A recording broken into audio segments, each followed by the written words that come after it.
from the 1960s or 50s, whenever it was made, with a guy called Buster Crabbe.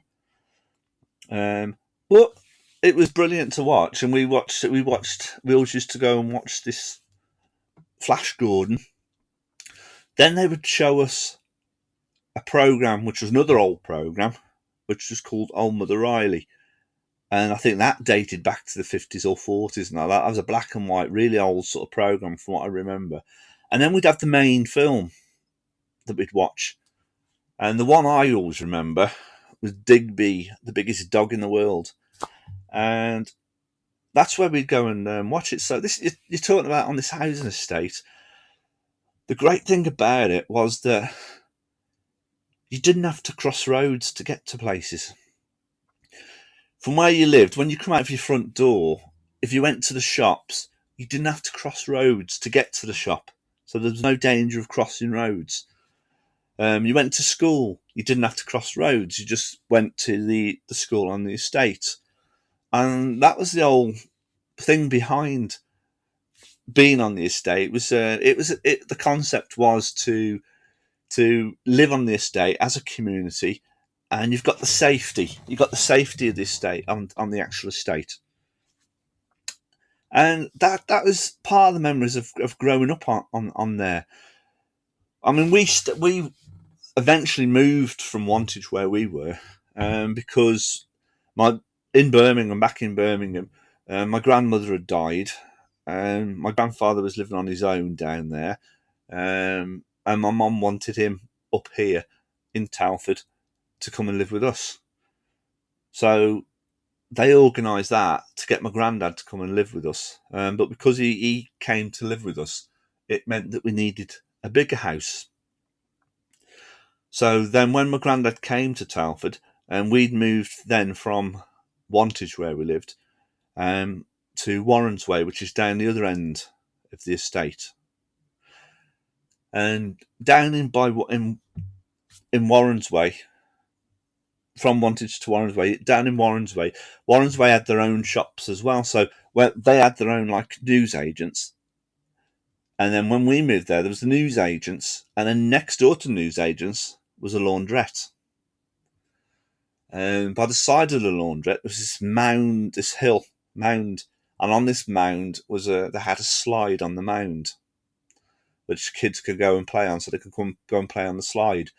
Further down from the slide, there were two swings, and these were cast iron. They were like cast iron arches. So they were sort of facing each other. So you had like cast iron arch with chains, and then the swings were car tires. So from what I remember, they were red. So they're like red cast iron arches, and then you had the chains, and you had the tire on them. And that is another place where the kids would down that side could go to and play on the slide or play on the swings.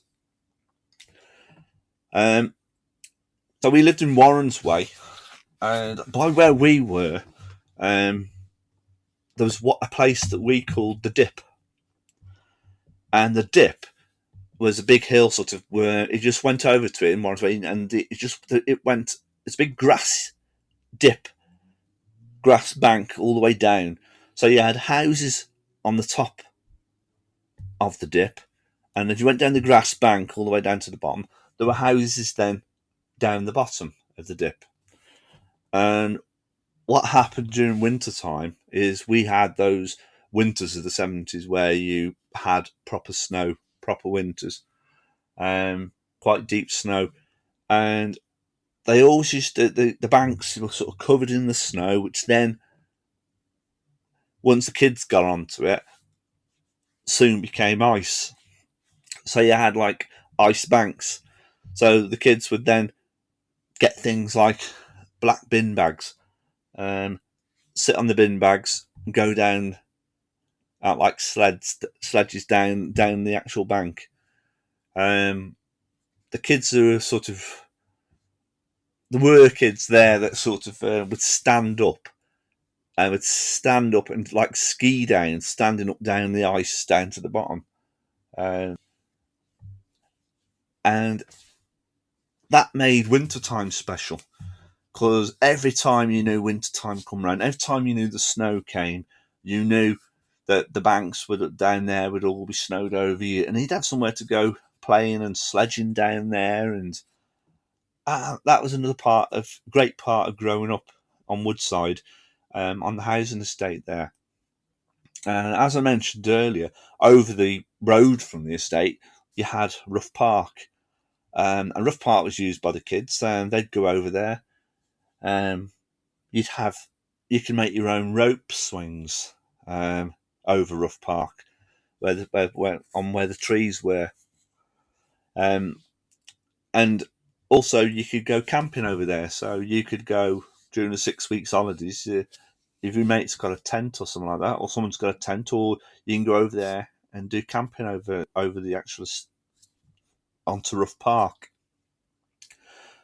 So that's just a little insight into what it was like sort of growing up on the estate. Great memories on there. As I was saying before, the trains that were there, eventually they removed the trains eventually, which was a shame at the time, because my last sort of memories of the trains was when I went to the Woodside One school. In the infants, they had like their own fort. They had like a wooden fort as well, which was actually on the play next to the playground in the infants. And I can always remember being up on one of the break times with a mate of mine, and his dad worked with my dad for the Telford Development Corporation. And this particular day that we were up there on this fort, we were looking over at the trains, and we could see his dad, my dad, on top of the trains, and they were painting the tops of the trains black. And that's probably my last memories, of the trains. Because eventually the trains were removed, they were taken away. It's always been a bit of a mystery where they were taken or where they went to. There was a lot of rumour around at the time of where they'd actually been taken to. At one point, somebody believed that they went down into Jackfield, but the ones down there are different trains, so I'm told now, sort of later on in life. But when they removed the carriages, they then built a play centre. That's where they built the play centre, and that was run again by the two ladies that I'd mentioned earlier. So Pauline Carr and Mavis Knight ran that, and that became another part of growing up on the estate, because we'd go there during the sort of on the weekends to go there and play in the play centre, or if it was open on a certain date, and we'd do sort of activities. There was like a snooker room there. There was a room where you could do painting and things. There was a room where you could do other type of activities in there. And on a Friday, it was used for the local disco, which was known on the estate as the Mini Wigan. So you'd go there on the actual Friday. You'd pay your money, which was only something like possibly 10p, I think 5p, 10p, or something like that, to get access in. And then what they'd do then is they'd stamp the back of your hand with Woodside Play Centre sort of on there to show that you've paid your money. And then you go into the disco, and then you'd have your disco. You go and enjoy the disco and things. And being the era that it was, you tend to remember things about the disco, certain songs, certain things, which sort of take your memory back to them. They always seem to play a song. I think it was by a guy called Jeff Beck, which was Hi Ho. No, it was Hi-Ho Silver Lining or something like that. I can't remember the name of it now. And they used to sort of, it used to go Hi-Ho Silver Lining, sort of like, and then they used to cut the word out, and then the kids would shout out the football team. So whether it be Liverpool or Manchester United or Leeds, that's what they used to do. That's a memory that has sort of stuck with me. And that was when, I mean, that was a great memory sort of from back then, the Mini Wigan. Another memory I have, I think, was when they were doing when it was the Queen's Silver Jubilee in 1977, and because I was pretty good with the paintbrush, I was asked if I could make a load of Union Jacks, the Union Jack flags, which would then go on to be used for the Silver Jubilee on the estate, and when they had the street parties and things like that. And I painted loads and loads and loads of them in the back room, and I can remember doing that. That's another memory I have. From what I remember, I think they painted the lampposts red, white, and blue as well. There was things on the actual lampposts, and that was what I can remember. Sort of some of the things I can remember as growing up as a child on the estate. Because we moved to Warrens Way as well. When my younger brother was able to go to school, he then came under a different school to me because he came under the William Reynolds School. So that's the school that he went to. Me and my older brother went to the Woodside One school. I went through the infants at the Woodside One, and I went through the junior school at Woodside One. And it was a great place to sort of go to school. Lots of memories of school time there. I can remember they had like a book club where you could save up and to buy your book. I think the first book I bought was Charlie and the Chocolate Factory by Roald Dahl. I can remember dinner time was a sort of a big occasion where you'd go in and you'd sit on a table with all these kids on the table, and one of them had the privilege of being what they called the server, and they were the ones who sort of dished the food out for you on there. I can remember there being like tin, like jugs which were water in them, and they were very sort of metallic, very sort of.